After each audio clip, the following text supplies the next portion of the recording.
So if you wonder about the title, I was actually wondering after 2 months when I submitted it, and I said, okay, what the hell, I want to talk here.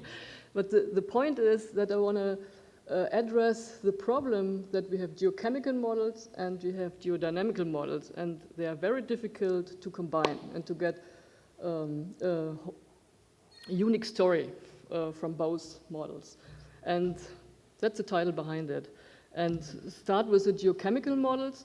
We know from the hafnium-tungsten isotopes that the core has formed very early in the evolution, probably less than 10 million years after the formation of the CIAs. That's usually the reference point. There are even models suggesting that the core formation took place something like in 2 million years. Did I say billion? 2 million years. So with other words, the core formed very early. But this isn't the problem. The problem is more that it looks like that there are several reservoirs in the mantle, or wherever, which have formed very early and did not remix. Yeah?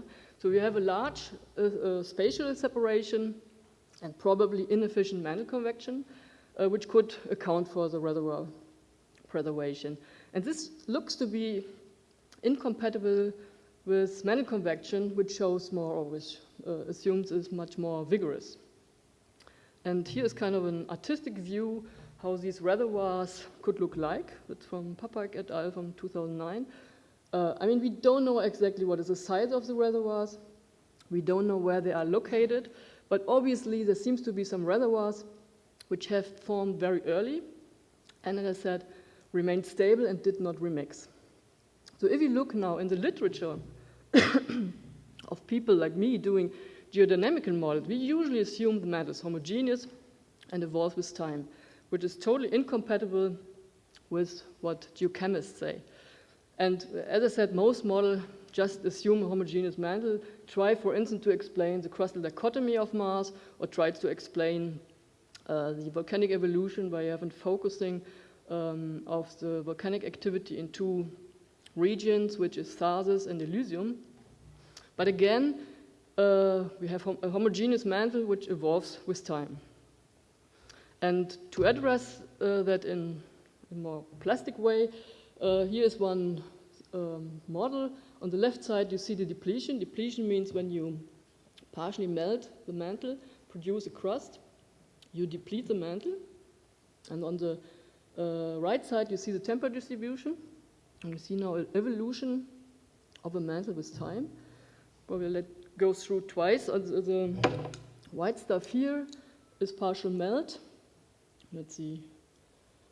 So you see here, you get a depleted mantle which vigorously mixes with the interior. These are typical mass parameters, yeah? Just to that I don't do invent something strange. So with other words, it's very efficient to mix the mantle. It's probably better to see here. We start with an homogeneous mantle. It starts to melt and to deplete in the upper mantle. And this material is, at the end of the evolution, basically homogeneously mixed. Now you can say, okay, this is vigorous convection, and you probably would have volcanic activity at the planet basically at all times of the evolution and homogeneously distributed. We know we have this volcanic provinces which have formed also early and lasted very long. So we have a different type of mantle convection, probably as we see here. But if you look, this is a model by Keller and Tackley from 2009, where they tried to explain the formation of the crustal dichotomy. What they assumed is this is viscosity as a function of the mantle. They assumed a strong increase of viscosity. If you have that, you reduce the amount of upwellings, and you can get this kind of structure, what you see here.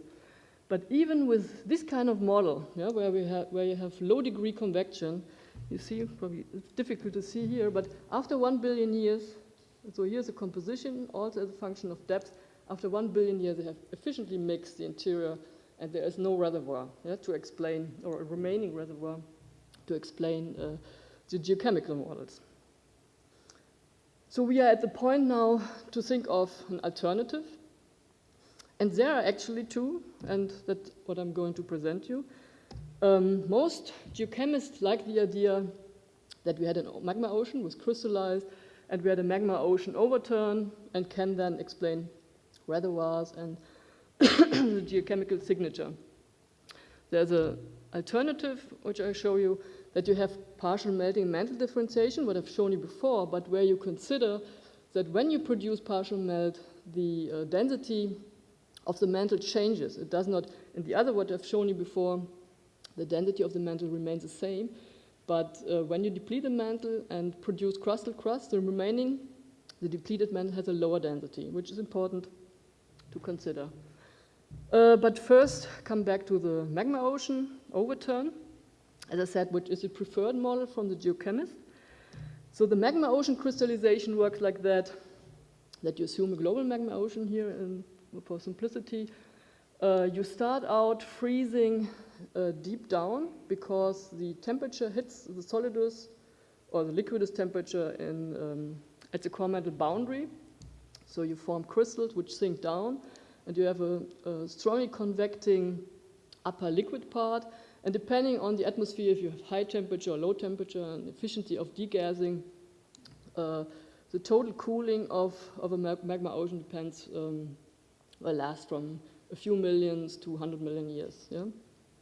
But the point I want to make here is more, here you see again, so this is here the liquidus temperature. Here you can nicely see that freezing starts at the deep down, so at the core mantle boundary, and starts to then comprise the upper part of the mantle. But the interesting thing is that when you assume fractional crystallization, what people then assume for a magma ocean, because the crystal sinks and then start out to freeze out in the upper part and sinks again, so you produce a density profile which looks like this. Yeah? This has been calculated by Elkin Stanton et al. From 2005. So you have, with time and with cooling, the melt becomes more enriched in iron. So that's what you see here in the Mg number. So the Mg number is decreasing with depth and then with time. So at the end, you have close to the surface a very dense layer which is iron-rich and has a high density. And what this model also suggests that you have a garnet layer in the mid-mantle. And but this density gradient, as you can imagine, because you have high density here, is very unstable, and you produce kind of an overturn. Yeah, and then later on, stably stratified mantle, which would look like this. Yeah, so you bring down the heavy stuff to the bottom, and everything arrange itself so that you get a density profile like this. What I didn't mention so far is that because the final melt, you enrich also the radioactive heat source. This model also suggests that most of the heat sources are close to the surface. Yeah, and after the overturn, you bring all these heat sources down to the interior, close to the CMB, and then you have kind of a layered structure like this, which is stable in the sense, and which produces reservoirs which remain there for a long time. So that's the idea.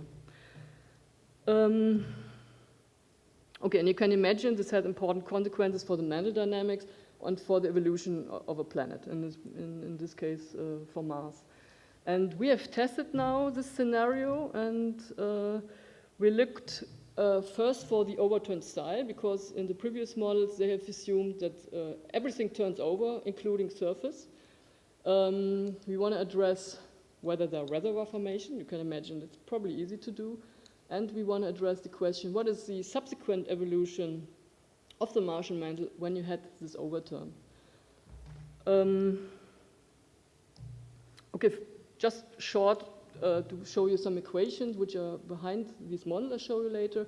Probably interesting for you is the buoyancy number. I come back to that later several times.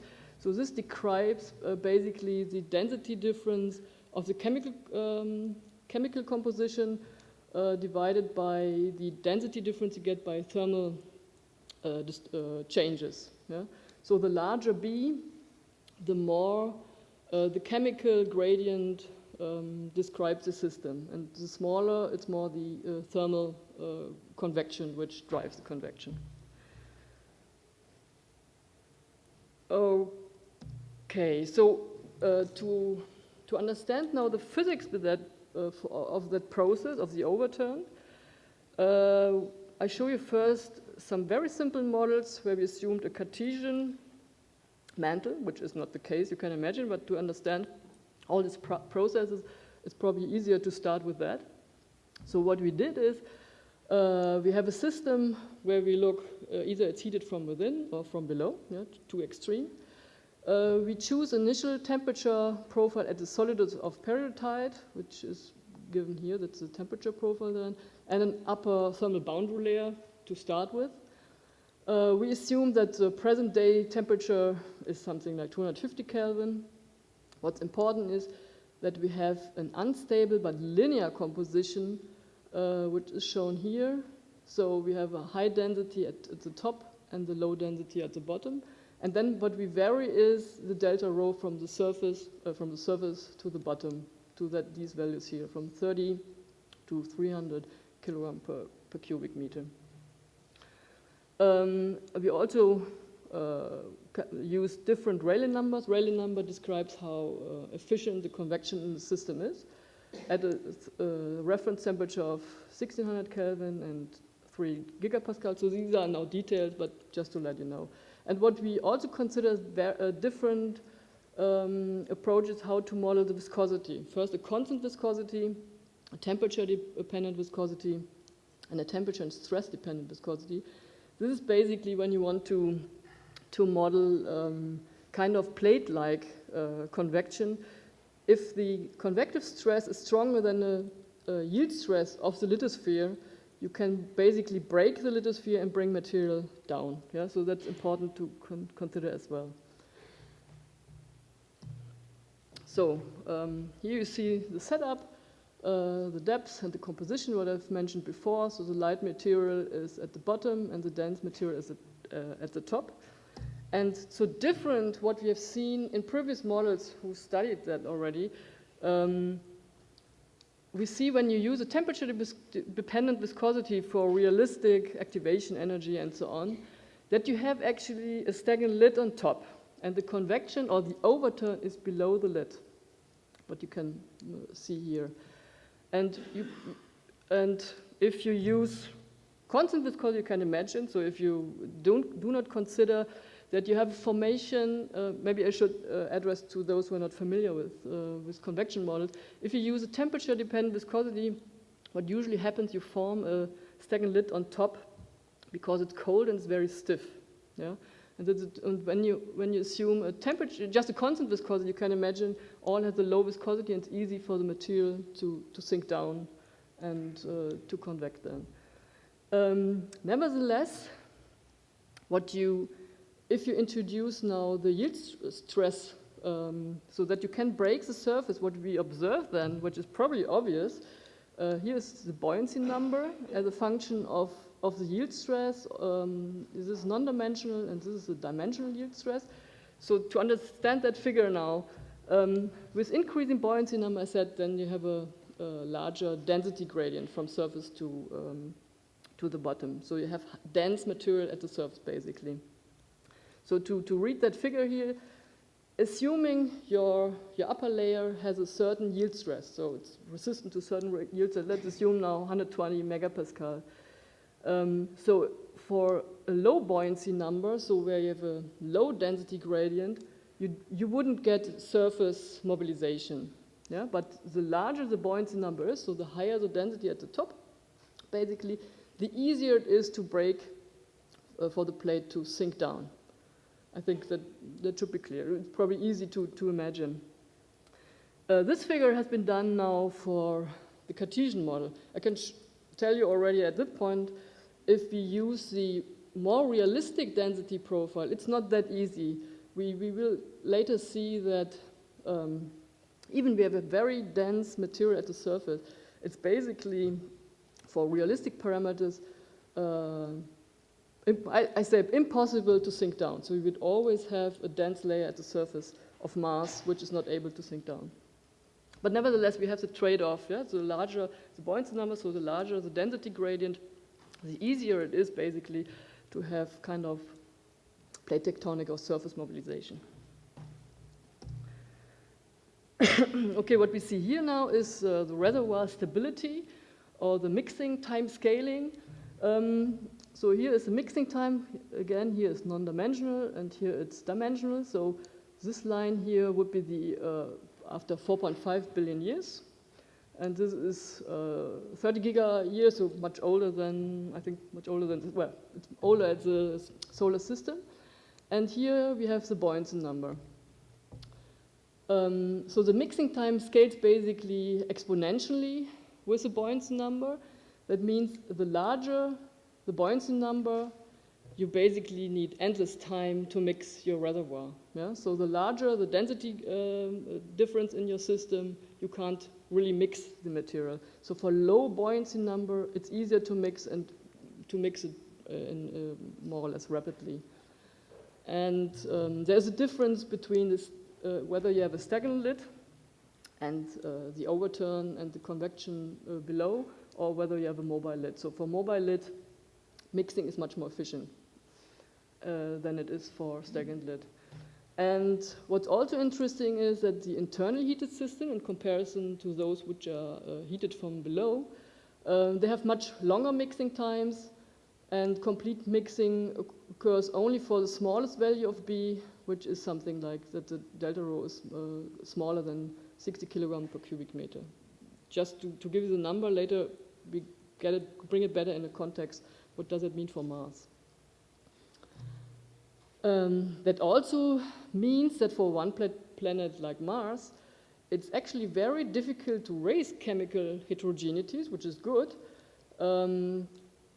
unless we have very small values for B. Yeah? So unless we have very small values of this density variation. So that's pretty good for the models of the magma ocean. Show you later, because there we have much larger variations in the density. So then in that case, it means we would remain, or the reservoirs would remain during the whole time of the evolution. So what we see now is a more realistic model, because here we use the density profile which has been calculated from a crystallization of the magma ocean, Martian magma ocean. And here we assume that, I think it was all heat, or 50% of the heat sources are in the upper layer. I explained that before, that during the crystallization frequency, most of the radioactive elements are in the upper layer. What you also see here, that the delta rho of this model from Elkin-Stanton suggests 600 kilogram per cubic meter. So we're far above the value we have considered before, yeah, of the buoyancy value. As in the case of the Cartesian models, we assume initial temperature at the solidus, because when the magma ocean freezes, it basically stops at the solidus at that point of time. And we also have an upper thermal boundary layer, again, a present-day surface temperature of 250 Kelvin. Okay, heat sources are enriched in the upper 50 kilometer. And again, this viscoplastic rheology, where we consider that the upper plate can break depending on the stresses, convective stresses.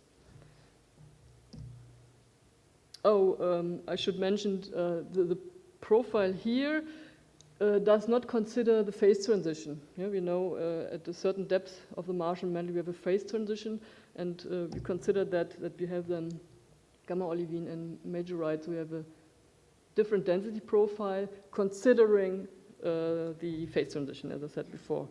And what that means, if you have convection, this material which rises up then loses kind of the density and is decompressed basically, and if material is going down, the density is then increased. And what is also considered is that we have kind of an exothermic phase transition. This is symbolized here. That means at a certain temperature and pressure, the phase transition takes place. So if you have a higher temperature, the phase transition is at a higher depth, and if you have lower temperature, the phase transition is at a lower depth. So this is symbolized by this undulation here. Okay, and when we do then the modeling, we consider again two scenarios. The first is that you have the overturn below the stagnant lid, and as I've mentioned that before, this is actually for most of the models we see exactly this evolution. Just for completeness, we have also considered where the upper layer is sinks to the interior, and you have kind of a whole mantle overturn, just to look what is the process in the thermal evolution for that model as well. And let's see. Okay, and these are the density profiles as a function of radius. So and here you can see for the overturn below Stangelet, you still have the dense layer at the surface, then you have an increase. And this jump here also considers that we have the phase transition, yeah? That, not to be confused. And here is when you have a whole mantle overturn, that's the density profile of that. So what's interesting now is, okay, we have the overturn, either below the Stangelet or the whole mantle overturn. So what's happening now with the convection, with the thermal evolution? What happens with a planet if you have such a profile, which is suggested by the fractional crystallization of a magma ocean? And the problem is when you do calculate the subsequent evolution, that in the case of the overturn below the Stangelet, basically the mantle cools conductively. So there is no convection anymore because you have most of the heat sources in the upper layer, and you have a stable gradient below, and more or less nothing happened. Yeah? So you have a little bit of partial melt that's indicated by this, I think it's coming here, okay, by this line here. So you have some partial melt in the first 1 billion year, but after that, more or less nothing happened. So it's kind of an unrealistic scenario. In the case you have whole mantle overturn, the situation is even stranger because then you bring the heat sources to the CMB, to the core mantle boundary. But you have basically an overheating. So you have the heat sources, you have strong gradients, chemical gradients, you have basically no convection. So you heat the material above the liquidus. Yeah? So we stopped actually the calculation, we didn't know how to handle that because it's not included in the model so far. But it's likely that because this material which sinks down to the CMB is iron rich, so you have also a dense melt, which is probably not able to rise up. So whatever happens, both of these scenarios will be probably very extreme, but they are difficult to reconcile with the Martian volcanic history. At least if you assume a global Martian magma ocean, and if you assume the fractional crystallization which has been suggested so far. Yeah? So these basically very, very difficult to explain the evolution of Mars. So in the other scenario, that's this one here, we have a different starting condition. You still can argue that there was a magma ocean, but the question is, how did that magma ocean freeze? So was it really fractional crystallization that you have this strong layering? Here we assume it's also extreme that the magma ocean, because it's vigorously convecting, is more or less homogeneous. Only at the end of the evolution, where you have kind of a partial layer of melt, this melt will rise to the surface, and then you start the mantle. You start the evolution. So that's basically the other extreme. And if you do that, and back to that point where what you need to consider, otherwise you end up again with a homogeneous mantle and you never would get reservoirs. We consider that the density decreases due to the depletion of the mantle in crustal components. And so here is kind of a sketch showing a mantle plume. You get melt. Melt rises up. So that's the simplification, that you always assume that the melt, which is produced, basically produces crust and rises to the surface. So in this, the mantle which is left behind has a lower density, and that you can see nicely on that figure here. So this is the density as a function of the degree of depletion, means how much melt you have produced and to form your crust. And the high density is a periodic mantle, the primordial mantle. And if you then deplete crustal component, depending on the degree of depletion, we assume a linear decrease then of the density, and then they form a Harzburgitic mantle, which is then the residual mantle. The problem is, and I come back to that later again, what is really the density difference between the primordial and the residual mantle? When you look in the literature, for Mars we don't know it anyway, but even for the Earth, this value varies. This is more or less, I think, the upper value you can find in the literature. So it varies between I think 20 and 60 kilogram per cubic meter, something like that. But this is important actually what the value is, but you will see that later. So you give you more idea about how that model is implemented. What you see here is now a temperature field. The upper shows the crust where we, if you produce melt, you not only deplete the mantle, you also enrich the melt with radioactive heat source and therefore also the crust when that rises up. So that's illustrated with these stripes here over at the surface. This shows you the melt region, and here you see the compositional field. So the color shows you how much the mantle is depleted. Yeah? So the yellow would be its primordial, and reddish is more depleted. Up to when you have the dark material, it's strongly depleted. So you end up with hard spaghetic material. So what you also see already is that you have the upper mantle layer, which is depleted, and you have still a primordial lower mantle. In that case here. So this is a crust. So in that case, we have used the purple color. I don't know why, just to distinguish the crust from the mantle. Okay, that's primitive mantle. Oh, and another factor I haven't mentioned that so far. So for Mars, we also assume that they're volatiles. So it's not totally dry, at least to the point that the rheology is influenced. There's probably not that much water in the Martian mantle to also reduce the solidus temperature, but obviously it looks like that at least that much volatile that the viscosity is reduced. Yeah? That's important. So in that point when you produce melt, you enrich not only the melt by radioactive heat sources, you also deplete the mantle by volatiles. So basically you dehydrate the mantle, and if the volatiles or if the mantle is dehydrated, it also stiffens because the viscosity is then higher. So that's also an effect which is considered here. And okay, and the purple color here means that you have a wet.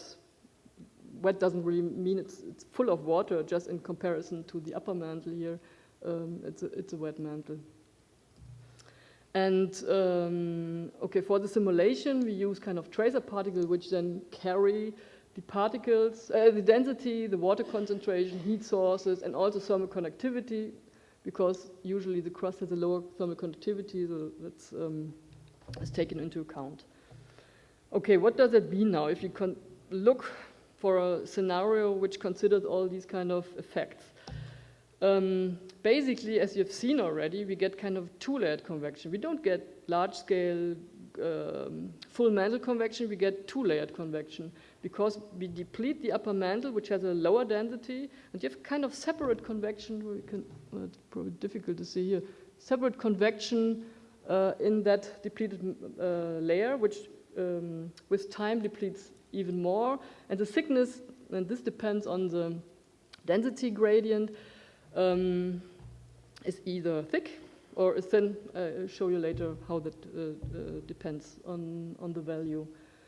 And let's see. Oh, what's also interesting, but probably difficult to see in that figure with the arrow. It's that's this location where you see that. You get actually stable upwellings in the upper depleted mantle, which is interesting because still we know that at the surface of Mars we have more or less stable volcanic activity in the region of Tharsis and Elysium. So if we would have convection and partial melt everywhere at the surface, you would have problems to explain Mars. So that's kind of a feature if you consider the depletion of the mantle, that you then also have a variation of the crustal thickness and stable upwellings. And an interesting outcome is then, okay, we have two-layered mantle convection, you have a warm and wet lower mantle, which is basically primordial, and you have a dry and depleted upper layer, which is shown here. And due to the warm and wet lower mantle, you have also prolonged mantle melting, so long-lasting volcanic activity, which you also observe in the case of Mars. Okay, so that means with the alternative scenarios, there is at least the possibilities to generate reservoirs. And okay, one point I want to mention is that for large delta rho, you get a thin upper depleted mantle. If the density difference is small, this mantle is much thicker, the upper mantle, and also the depletion is weaker.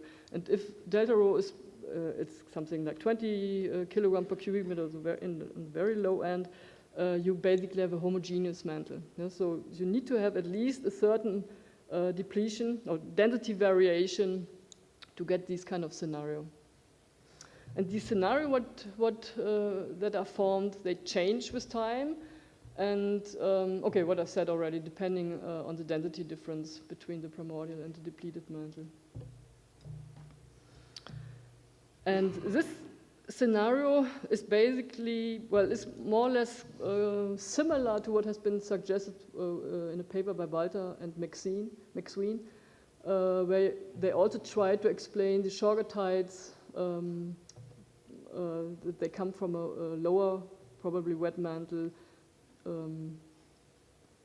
yeah, similar to what we see in that model. It doesn't mean that is exactly what is probably happening with Mars, but this, at least this dynamical model fits for the first time probably with the geochemical model, which is given here. Okay, and there are basically 2 to 4 distinct mantle reservoirs. They can form very early, and what is important, they can be preserved over the entire evolution. Yeah? I think that's important that you have such a scenario, at least to be consistent with the geochemical constraints we have. To summarize a little bit the problems and where there is still some work to do, first with the overturn style, as I said already, the whole mantle overturn is much more difficult to obtain than we have previously assumed, because they're used just to simple models. It might be still possible for specific condition if you have long enough high temperature or you have an extremely low lithospheric strength, which is possible. We cannot neglect that. So if we have an overturn below the lid, that would imply we would have today a very dense surface layer. Sorry. But with this magma ocean, it's for sure you would have reservoirs that are formed early, and they are there. But still, if you have the dense material close to the core mantle boundary, for instance, yeah, the sampling of these reservoirs is pretty unlikely, because you don't get the material up to the surface, because there's basically no convection.